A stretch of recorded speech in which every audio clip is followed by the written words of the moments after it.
Good morning guys. आज हम लोग एक टॉपिक डिस्कस करेंगे, इंडियन एग्रीकल्चर, जो कि most of the exam view से ये इम्पोर्टेंट है। इंडियन एग्रीकल्चर, इंडियन इकोनॉमी जो भी है, इंडियन एग्रीकल्चर के अंतर्गत ही हम इंडियन इकोनॉमी को भी कवर करने वाले हैं। तो आइए बिना टाइम वेस्ट किए हम देखते हैं इंडियन एग्रीकल्चर क्या है। कुछ पॉइंट्स हैं मेरे पास इंडियन एग्रीकल्चर का। तो फर्स्ट पॉइंट है इसमें, India hold second position in agriculture production. जो अपना इंडिया है वो सेकेंड पोजीशन पे है एग्रीकल्चर प्रोडक्शन। एग्रीकल्चर का जो भी प्रोडक्शन होता है इंडिया में, वो जो भी हम एक्सपोर्ट करते हैं अदर कंट्रीज़ को, एक्सपोर्ट करते हैं अदर कंट्री को, उसमें हमारा देश जो है, इंडिया जो है, सेकेंड पोजीशन पे आता है इन वर्ल्ड। एक्चुअली हुआ क्या था, एक पॉइंट ये है। दूसरा पॉइंट है कि ड्यूरिंग कोविड के टाइम ऐसा कोई सेक्टर नहीं था जिसका ग्रोथ रेट नेगेटिव हुआ हो, लेकिन लिस्ट कम से कम अगर देखा जाए तो इंडिया में ऐसा एग्रीकल्चर ही एक ऐसा सेक्टर था जिसका इकोनॉमिक ग्राफ अगर देखें तो उसमें ग्रोथ रेट जो है इंडिया का एग्रीकल्चर सेक्टर में पॉजिटिव था ड्यूरिंग कोविड के टाइम। ऐसे 3 इंडस्ट्री होता है, मैन्युफैक्चरिंग, सर्विस एंड प्रोडक्शन। तो सर्विसेज सेक्टर का तो बुरा हाल, उसका तो ग्राफ नेगेटिव ही है, लेकिन हर एक सेक्टर पे इफेक्ट आया। बट हम लोग का एक एग्रीकल्चर सेक्टर ऐसा है, एग्रीकल्चर सेक्टर ही एक ऐसा सेक्टर था जो इसका ग्रोथ रेट हमेशा पॉजिटिव था, ग्रोथ रेट हमेशा पॉजिटिव रहा है कोविड के टाइम भी।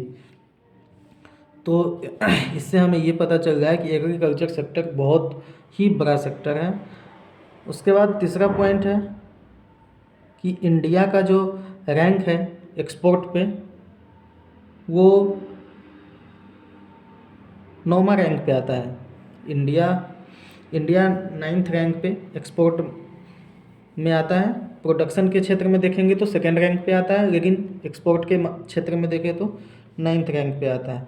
इंडिया लार्जेस्ट प्रोड्यूसर है, इंडिया अपना जो है वो लार्जेस्ट प्रोड्यूसर है मिल्क का, जिंजर का, ओकरा का, ऑनियंस का, टीसी, इन सब चीज़ों का सबसे बड़ा प्रोड्यूसर इंडिया है।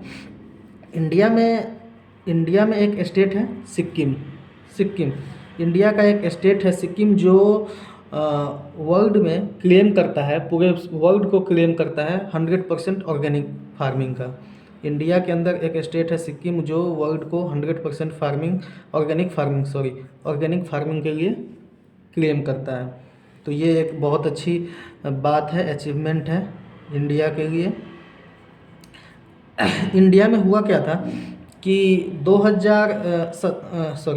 1917 के टाइम इंडिया के फार्मर के पास 2.3 हेक्टेयर का प्लॉट हुआ करता था, लेकिन इस आज के दिन देखें तो ये 2.3 हेक्टेयर से ये डिक्लाइंड होकर 1.0 मतलब 1 एकड़ पे सीमित हो गया। 2015-16 का अगर डाटा देखा जाए तो 2015-16 के टाइम 1 हेक्टेयर का प्लॉट हो गया है।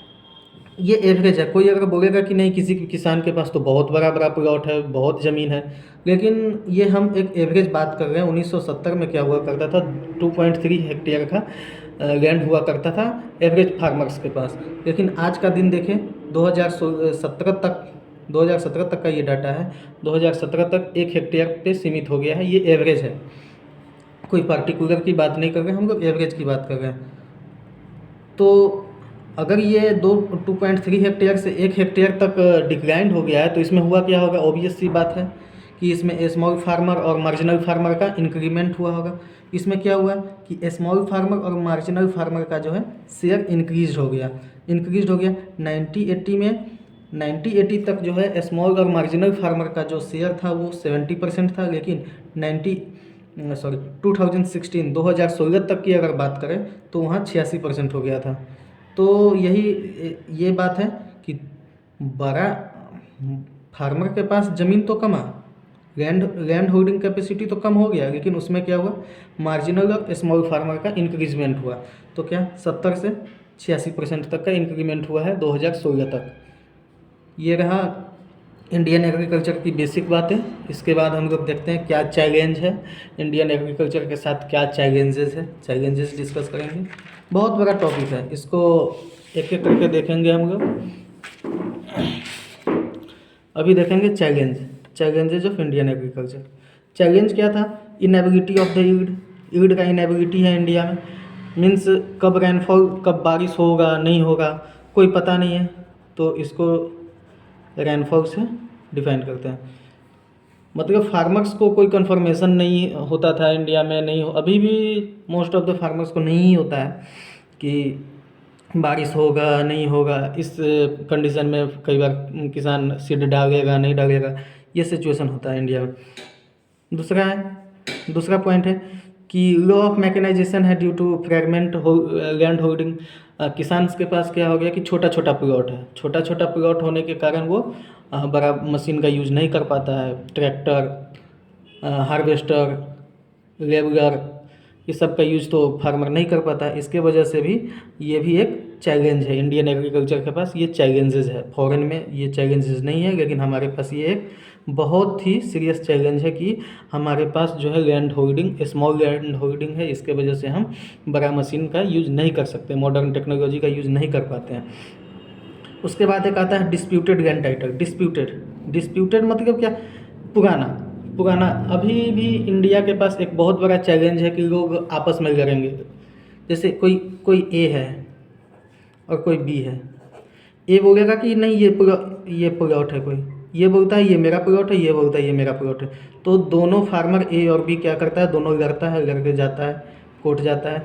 तो ये भी एक चैलेंज है कि कोई डिमार्केशन पहले से नहीं हो रखा है, कोई कंफर्मेशन नहीं है कि ये किसका प्लॉट है, ये किसका प्लॉट है। आज भी ये गांव में देखने को मिलता है कोई कि डिमार्केशन का इशू है तो ये भी एक इंडियन एग्रीकल्चर के पास चैलेंज है। दूसरा है कि लैक ऑफ एग्री क्रेडिट है ड्यू टू एब्सेंस ऑफ कोलेटरल्स। किसान के पास एग्री क्रेडिट बोले तो किसान लोन। आज के दिन में गवर्नमेंट बहुत सारा दावा तो कर रही है, ये पॉलिसी है, केसीसी करवा लो, ये करवा लो, ठीक है। किसान लोन तो ले लेता है, लेकिन क्या सीमित तक ही। आज कितना भी बैंक खोल दे, बैंक की शाखा खोल दे, गांव-गांव में बैंक की ब्रांचेज होगी, लेकिन फिर भी हर किसान तो लोन नहीं ले पाता। क्यों नहीं ले पाता? क्योंकि किसान के पास कोलैटरल्स ही नहीं है। ये सोने का कंगन तो नहीं है, कोई किसान के पास सोने का कंगन तो है नहीं कि जाके गिरवी रखेगा और उसके अगेंस्ट में लोन ले के किसान फार्मिंग करे। तो किसान के पास ये सुविधा है नहीं। तो गवर्नमेंट को कोलैटरल्स पे फोकस करनी चाहिए, किसान के कोलैटरल्स को इंक्रीज करनी है। अगर कोलैटरल्स किसान के पास होगा तो वो उसके अगेंस्ट लोन ले सकता है। ऐसे लोन मिलता है लेकिन वो सीमित है, उसमें किसान फुलफिल नहीं कर पाता है अपने आप को। तो कोलैटरल्स एक बहुत बड़ा समस्या है, जो कि फॉरेन में ये नहीं है, लेकिन हम लोग के पास कोलैटरल्स की समस्या है। सिर्फ बैंक और ब्रांचेज खोलने से ये समस्या दूर नहीं होगी। इसके लिए किसान के कोलैटरल्स को इंक्रीज करना होगा, तभी भाई कुछ तो होना चाहिए ताकि वो बैंक जाके उसको गिरवी रखेगा, उसके अगेंस्ट में उसको लोन मिल सके, कुछ तो होगा, लेकिन वो नहीं है। उसके बाद है seed quality, lack of seed quality की कमी है। बहुत सारे किसान को अभी भी सीड का बेटर क्वालिटी नहीं मिल पाता है। वो खर्च तो हो जाती है, फर्टिलाइज़र है, ग्रोइंग का खर्च, कॉस्ट है, सब कुछ का खर्च हो जाता है, लेकिन सीड का बेटर क्वालिटी नहीं मिलने के कारण उसका प्रोडक्शन कम होता है, ईल्ड अच्छा नहीं हो पाता है, उसका क्वालिटी अच्छा नहीं हो पाता है। वो है एक मेजर चैलेंज इंडिया के पास ये भी है कि एक्सेसिव यूज़ ऑफ फर्टिलाइज़र। बहुत ज़्यादा मात्रा में फर्टिलाइज़र का यूज करने की वजह से हम अपनी मिट्टी का जो है, हम अपने सॉइल का फर्टिलिटी खो चुके हैं। एक्सेस ऑफ फर्टिलाइज़र यूज होने की वजह से सॉइल फर्टिलिटी को खो चुके हैं। वो भी एक मेन चैलेंजेस है इंडिया के साथ। एक मेन चैलेंज है कि क्लाइमेटिक चेंज है, क्लाइमेट कब चेंज हो जाएगा इसका भी कुछ पता नहीं है। कई बार जो अनवांटेड टाइम पे बारिश हो जाता है। हमें क्रॉप को बारिश चाहिए नहीं, पानी चाहिए नहीं, लेकिन बारिश हो गया तो उस टाइम क्या होगा, किसान तो मारा जाता है। तो ये सब कुछ छोटा छोटा चैलेंजेस हैं। एडिक्वेट पोस्ट प्रोडक्शन इंफ्रास्ट्रक्चर है। कई बार किसान क्या है, प्रोडक्शन तो कर लेता है, ईल्ड भी हो गया पूरा, लेकिन उसको स्टोरेज के लिए वेयर हाउसेज नहीं मिल पाती है, वो स्टोरेज नहीं कर पाता है, मार्केट लिंकअप नहीं होने की वजह से वो नहीं बेच पाता है, अपने प्रोडक्शन को नहीं कर पाता है अच्छा। फिर वो क्या करेगा, इस बार कोई किसान प्रोडक्शन किया, जैसे धान है, धान को किया, लेकिन धान धान तो वो कर लिया प्रोडक्शन, लेकिन वो मार्केट में बेच नहीं पाता है कई बार। तो उसके लिए उसको वेयर हाउस होना चाहिए या फिर स्टोरेज होना चाहिए। तो हर जगह पे अर्बन एरिया कहीं भी स्टोरेज की सुविधा नहीं है। ये भी एक इंडियन किसान के पास, इंडियन फार्मर के पास चैलेंज है। तो ये भी एक चैलेंज है। दूसरा एक छोटा सा बात है, क्रॉपिंग पैटर्न छोटा सा है। क्रॉपिंग पैटर्न तो मोस्ट ऑफ लोगों को पता है, मोस्टली लोगों को पता है क्रॉपिंग पैटर्न क्या है, कि अभी हम ये क्रॉप लगानी है, इसके बाद हमें दूसरे क्रॉप लगानी है, इसी रोटेशन को क्रॉप पैटर्न बोल गए। या फिर अभी मक्का लगाना है, मक्का के साथ हमें कोई दूसरा क्रॉप लगाना है, तो ये उसको पता है, रोटेट कर रहा है, साइकिल को रोटेट हो रहा है, फिर इसके बाद वो क्रॉप लगानी है, तो इस क्रॉप पैटर्न उसको पता है। लेकिन क्रॉपिंग सिस्टम क्या है, अगर इसी क्रॉपिंग पैटर्न को अगर अच्छे से मैनेजमेंट करें तो ये क्रॉपिंग सिस्टम बनता है। क्रॉपिंग सिस्टम मीन्स जो मेरा क्रॉप पैटर्न है, हमें पता है कि अभी गोभी लगानी है, देन मिर्ची लगानी है, और उस गोभी मिर्ची का जो हम मैनेजमेंट कर रहे हैं, पूरा हार्वेस्टिंग तक का जो मैनेजमेंट है, स्टोरेज तक का जो मैनेजमेंट है, वो मैनेजमेंट इंक्लूड होकर क्रॉपिंग सिस्टम बनता है। तो उसको हम बोलते हैं क्रॉपिंग सिस्टम है, ठीक है। फिर है इम्पोर्टेंस। देन हम देखते हैं इम्पोर्टेंस क्या है, इंडियन एग्रीकल्चर का इकोनॉमी के ऊपर क्या इम्पोर्टेंस है, क्या महत्व है इंडियन एग्रीकल्चर का हमारे देश की इकोनॉमी के ऊपर, ठीक है। तो कंट्रीब्यूशन टू जीडीपी, जो हमारा एग्रीकल्चर सेक्टर है वो जीडीपी के ऊपर सिग्निफिकेंट कंट्रीब्यूशन करता है।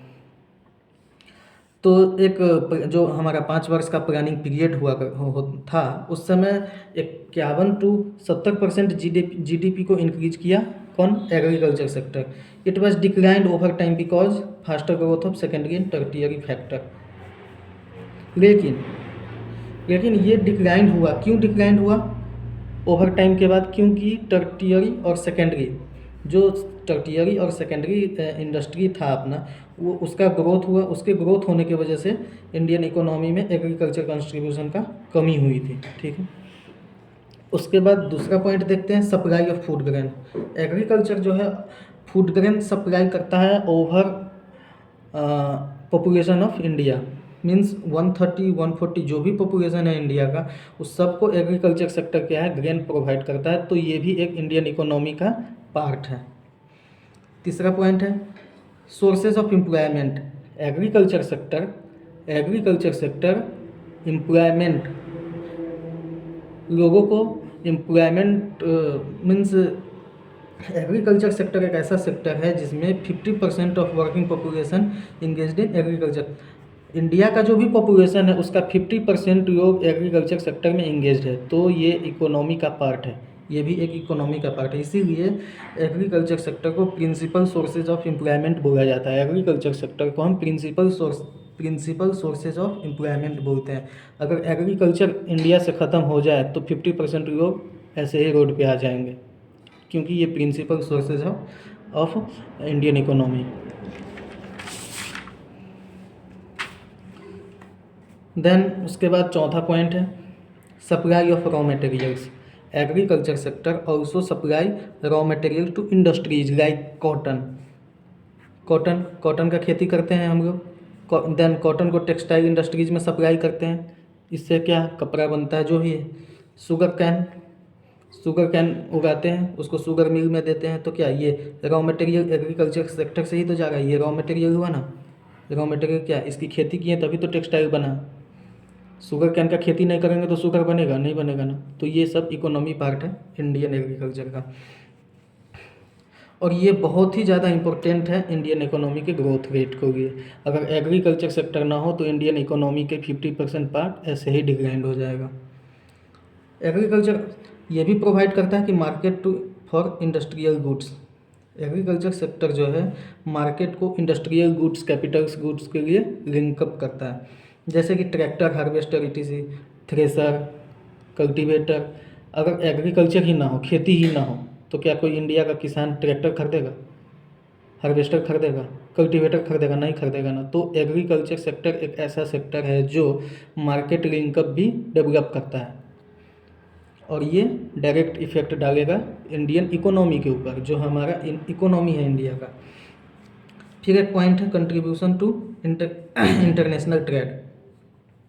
इंडिया का जो एक्सपोर्ट वैरायटी है एग्रीकल्चर प्रोडक्शन का, जैसे कि टी है, टोबैको है, स्पेसीज है, स्पाइसेस है, राइस है, ईटीसी, जो भी है ये हम फॉरेन कंट्री को एक्सपोर्ट करते हैं और बदले में फॉरेन का करेंसी लेते हैं।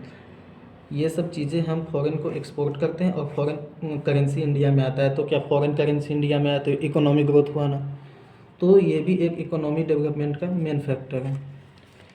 फिर क्या करते हैं, support to transport industries. Agriculture sector इतना ही नहीं, एग्रीकल्चर सेक्टर जो है ट्रांसपोर्ट इंडस्ट्रीज को भी हेल्पफुल है आगे बढ़ने के लिए।